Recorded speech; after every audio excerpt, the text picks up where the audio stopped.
আমরার বাউনবাইরার সুহিলপুরে আছে শিক্ষার আলো, প্রাণবন্ত বাজার, গরুর হাট, গ্রামীণ শান্তি এবং সবুজে ঘেরা মাঠ।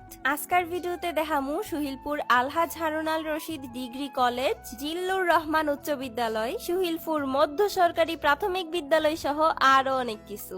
হ্যালো, আসসালামু আলাইকুম, কেমন আছেন সবাই? সেদিন সকাল তিকই আকাশ আসছিল মেঘলা, একটানা বৃষ্টির মধ্যে আমরাও থাইমা থাকছি না। এক অন্যরকম আনন্দ নিয়ে সুইটে গেছিলাম গা বাউনবাইরার সুহিলপুরে। প্রথমেই গিয়ে উপস্থিত হয়েছি জিল্লুর রহমান উচ্চ বিদ্যালয়ে। আপনি যদি সুহিলপুর মেইন রুট দিয়া একবারও যাতায়াত কইরা থাকেন তাইলে এই স্কুলটা নিশ্চয়ই আপনার চোখে পড়ছে, কারণ এর দৃষ্টিনন্দন পরিবেশ একবার দেখলে ভুললা যাওয়ার মতো না। স্কুলের ঠিক পাশেই আছে একটা বড় পুষ্কুনি, যেখানে বৃষ্টির মধ্যেই বাচ্চারা লাফালাফি করতেছিল, মনিতেছিল যেন প্রকৃতির সাথেই হেলাই মাইতে উঠছে। স্কুলের সামনে দাঁড়ায়া বাচ্চারার দুষ্টামি, ছুড়াছুড়ি এগুলো দিকে মনে হইতাছিল শৈশব আবার ফিরা পাইছি।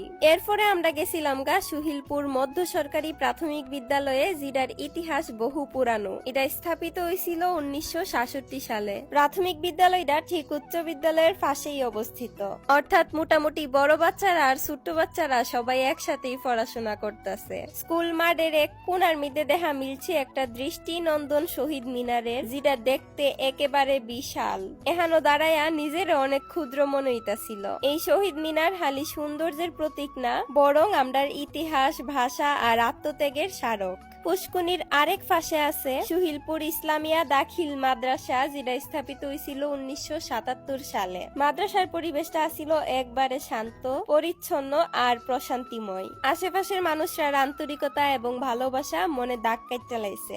আলহামদুলিল্লাহ, এমন পরিবেশে এবং এমন জায়গাতে আয়া আমার সত্যিই অনেক ভালো লাগছে। তো সবগুলা শিক্ষা প্রতিষ্ঠানের এন্তিকা বাইরিয়া একটু সামনের দিকে চাইলেই চোখে পড়ে বিশাল একটা খেলার মাঠ, যেখানে ভাইয়ারা ফুটবল খেলতাছিল। মাঠের পিছনের দিকে একদম দূর থেকে দেখা যায় সুহিলপুর ইউনিয়ন পরিষদের ভবন, যদিও আমরা কাছে না গিয়া দূর থেকেই দেখতাছিলাম। এই মাঠটার সাথেই দেখা মিলছে সুহিলপুর গরুর হাটের। সাধারণত এই হাটটা সপ্তাহে একদিন বৃহস্পতিবার যেখানে আশেপাশের বিভিন্ন এলাকার টিকা গরু, ছাগল সহ নানা পশু বিক্রির লেগে আনাও, কিন্তু সেদিন বৃষ্টি থাকার কারণে হাটের পরিবেশটা একটু বাজে আসিল।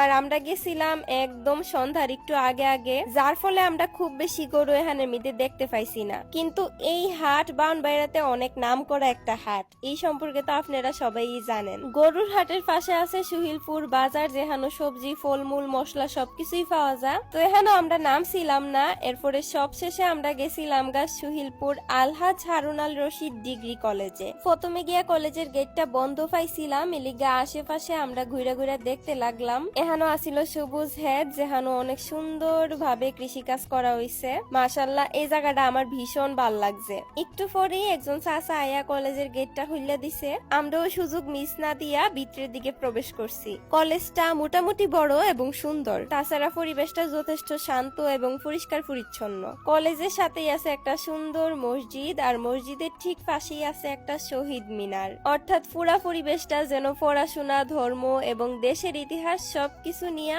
অপূর্ব মিলন। এটাই আসিল আমরা একদিনের সুহিলপুর ভ্রমণ। বৃষ্টি ভেজা প্রকৃতি, শিক্ষা প্রতিষ্ঠানের প্রাণবন্ত পরিবেশ, হাট বাজার, কৃষকের কঠোর পরিশ্রম সবকিছু মিলাইয়া ভ্রমণটা উঠছিল খুবই অর্থবহ এবং স্মরণীয়। আশা করি আপনাদের কাছে ভিডিওটা ভালো লাগছে। যদি ভালো লাগে থাকে অবশ্যই লাইক, কমেন্ট, শেয়ার কইরা পেজটা একটা ফলো করে দিবেন। দেখা হইতাছে নেক্সট ভিডিওতে। সবাই ভালো থাকুন, সুস্থ থাকুন, আল্লাহ হাফেজ।